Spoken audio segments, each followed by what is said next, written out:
Hello everyone, আজকের ভিডিওতে আমরা দেখব অর গেট সম্পর্কে। তো অর গেট কি করে? অর গেট হচ্ছে আমার মিনিমাম দুইটা ইনপুট নেয়, মিনিমাম দুইটা ইনপুট আমাকে দিতেই হবে অ্যান্ড গেটের মতোই, এবং ও হচ্ছে একটা আউটপুট দেয়। ঠিক আছে, এগুলো সবই বাইনারি ভ্যালু, এগুলো আমরা জানি। তো অর গেটের ক্ষেত্রে আমাদের কাজটা কি হয়? কাজটা হচ্ছে ইনপুট দুইটার মধ্যে, ইনপুট দুইটা কিংবা দুই ততোধিক থাকতে পারে, দুইটার বেশি থাকতে পারে। তো তাদের মধ্যে যদি একটা ওয়ান থাকে, যে কোনো একটা ধরেন ওয়ান আছে, এখানে এখানে ধরেন হচ্ছে এ আর বির ক্ষেত্রে এ তে ওয়ান কিংবা বি তে ওয়ান আছে, দুইটা ইনপুটের ক্ষেত্রে আমি বলছি। তাহলে ধরেন বি তে ওয়ান আছে, এতে জিরো আছে, বি তে ওয়ান আছে, সেক্ষেত্রে আমার আউটপুট হবে হচ্ছে ওয়ান। হ্যাঁ, শুধুমাত্র শুধুমাত্র জিরো কখন হবে? যদি সব কয়টাই হচ্ছে জিরো হয়। এন্ডে কি ছিল আমাদের? সব কয়টা যদি ওয়ান হয় সেক্ষেত্রে শুধুমাত্র ওয়ান হবে। আর এখানে অরে কি, আমাদের সব কয়টা যদি জিরো হয় সেক্ষেত্রে আমার শুধুমাত্র জিরো হবে। এন্ডের ক্ষেত্রে আমরা কি বলেছিলাম? যে যে কোনো একটা যদি জিরো হয়, ধরেন তিনটার মধ্যে দুইটা ওয়ান আছে, এ আর বিতে ওয়ান আছে, সি তে হচ্ছে জিরো, ঠিক আছে, সেক্ষেত্রে জিরো হয়ে যাবে এন্ডের ক্ষেত্রে।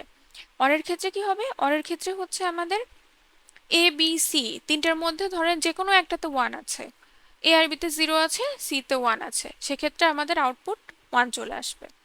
তাহলে এখানে আমরা এ আর বিতে যদি জিরো জিরোর ক্ষেত্রে আমাদের তাহলে আউটপুটটা কি হবে? আচ্ছা, নিচের থেকে দেখি, দুইটাই ওয়ান, তার মানে কি ওয়ান, একটা ওয়ান, একটা জিরো, একটা ওয়ান আছে কিনা এটা দেখলেই হবে আমাদের। একটা ওয়ান থাকলে কি, একটা ওয়ান থাকা মানে আমাদের আউটপুটে হচ্ছে ওয়ান। এখানে দেখেন, এ তে জিরো, বি তে ওয়ান, একটা ওয়ান তো আছে, তার মানে এখানে ওয়ান। এখানে এ তেও জিরো, বি তেও জিরো, মানে একটা ওয়ান নাই ইনপুটে, কোনো একটা ইনপুটে ওয়ান নাই। তার মানে কি? তার মানে হচ্ছে আমার আউটপুট আসবে জিরো। এটা হচ্ছে এখানে ট্রুথ টেবিলটা অর গেটের। তো হচ্ছে আর এখানে এটা তো বলিনি, এটা হচ্ছে বুলিয়ান এক্সপ্রেশন। এটা হচ্ছে আমাদের এই যে এই সিম্বলটা হচ্ছে আমাদের অরের সিম্বল। এটা এটা হচ্ছে অরের সিম্বল। তাহলে এখানে কি, এটা কি লেখা আছে আসলে? A or B. R logic ডায়াগ্রামটা কি? এই যে এটা হচ্ছে আমাদের অর গেটটা, এটা হচ্ছে আমার একটা ইনপুট, বিটা হচ্ছে ইনপুট এবং এক্সটা হচ্ছে আউটপুট। তো আমাদের ইনপুট এ আর বি এখানে দুইটার ক্ষেত্রে বলা আছে, তিনটা যদি হয় তাহলে কি হবে? তিনটা হলে আমরা নর্মালি এভাবে দিতে পারি, এ বি সি, এটা হচ্ছে আউটপুট। অথবা আমরা কি করতে পারি, এ আর বি কে আগে এরকম দিতে পারি, এ বি, আর এখান দিয়ে আমি সি পাস করে দিতে পারি, তাহলে আমি আউটপুটটা পেলাম। আর এখানে কি পাবো আসলে? আমি x1 equal to A plus B, আর এখানে কি হবে আসলে? A plus B plus C.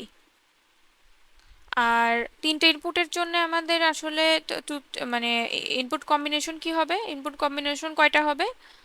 2^3। কারণ কি, আমাদের ইনপুট লাইন কিংবা ইনপুট আমাদের হচ্ছে তিনটা, তাহলে হলো আমাদের ইনপুট কম্বিনেশন হবে হচ্ছে 8টা। এখানে আমাদের ইনপুট কয়টা? দুইটা, এই জন্য আমাদের ইনপুট কম্বিনেশন কয়টা হয়েছে? 4টা। 4টা মানে কি, 0 থেকে 3 পর্যন্ত। এই যে এই ভ্যালুটা হচ্ছে 0, এই ভ্যালুটা 1 2 3। আর 8টা হলে কি হবে? 0 থেকে 7 পর্যন্ত। এখানে একটা এক্সাম্পল দেখি। এটা হচ্ছে আমার এ, এটা হচ্ছে বি, দুইটা ইনপুটের ক্ষেত্রে আমি দেখছি। তাহলে কি হবে? এখানে 1 আর 1, এই দুটো অর করলে কি হয় আসলে? ট্রুথ টেবিল থেকে দেখি, 1, তারপরে হচ্ছে 1 আর 0, একটা যে কোনো একটা 1 হলেই কি হবে আমার? 1 হবে না? এখানে কি আছে? 1 আছে, তার মানে এখানে 1 হবে। দুইটাই 0, তার মানে এখানে 0। দুইটাই 1 মানে 1। এটা হচ্ছে আমার আউটপুটটা। এখানে হচ্ছে আমরা তিনটা ইনপুটের ক্ষেত্রে দেখি, এ বি সি আমার হচ্ছে তিনটা ইনপুট, এবং হচ্ছে এটা হচ্ছে একটা অর গেট, এবং এটা হলো এক্স হচ্ছে আউটপুট। তাহলে ট্রুথ টেবিলটা আমরা এখানে দেখি। ট্রুথ টেবিলে তাহলে কি হবে? আমাদের তিনটা ইনপুট মানে কি, 2^3 তিনটা ইনপুট কম্বিনেশন, তার মানে 8টা ইনপুট কম্বিনেশন, তার মানে 0 থেকে 7 পর্যন্ত। তাহলে এই ঘরে আমার বসবে কি 0, তারপর 1 2 3 4 এভাবে করে এখানে এই ঘরে বসবে হচ্ছে 7। যেহেতু আমার তিনটা ইনপুট ভ্যালু, সেক্ষেত্রে আমি তিনটা ঘরে এ বি সি আমি বসিয়েছি।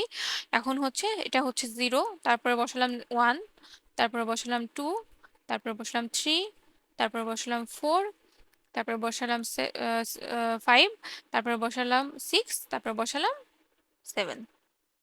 ঠিক আছে, আমি হচ্ছে ইনপুট কম্বিনেশনগুলো বসিয়ে দিলাম। এখন হচ্ছে আউটপুট বের করার পালা।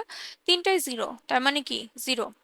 আচ্ছা, এখানে এখানে দেখেন একটা ঘরে 1 আছে, তার মানে কি অর যেহেতু সেহেতু এখানে 1 বসবে। এখানে একটা ঘরে 1 আছে, 1 বসলো। এখানে দুইটা ঘরে 1 আছে, তার মানে অবশ্যই 1 বসবে।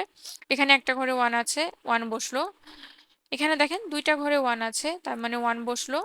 এখানে দুইটা ঘরে 1 1, তো তিনটাই 1, তার মানে 1। তাহলে আমার সবগুলোই 1, শুধু সবগুলো 0 যেই ঘরে যেই কম্বিনেশনটার ক্ষেত্রে ছিল সেটার ক্ষেত্রে শুধুমাত্র 0। তো এটাই ছিল মোটামুটি অর গেট নিয়ে কথাবার্তা। ভিডিওটি যদি ভালো লেগে থাকে তাহলে please like, comment and subscribe. Thanks for watching.